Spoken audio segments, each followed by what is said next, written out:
aşı verilerine bakıldığında, aynı zamanda dokuzlu aşı verilerine de bakıldığında esasında arada çok büyük bir fark olmadığı görülüyor. Dolayısıyla dörtlü aşı olduktan sonra dokuzlu aşının yaptırılmasına gerek olmadığına inanılıyor.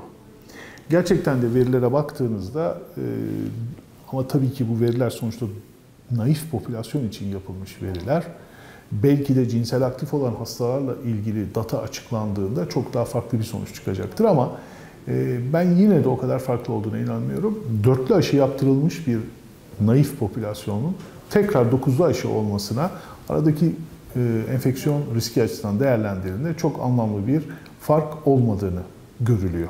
O yüzden dörtlü aşı yaptırırsanız tekrar dokuzlu aşı yaptırmanıza gerek yok.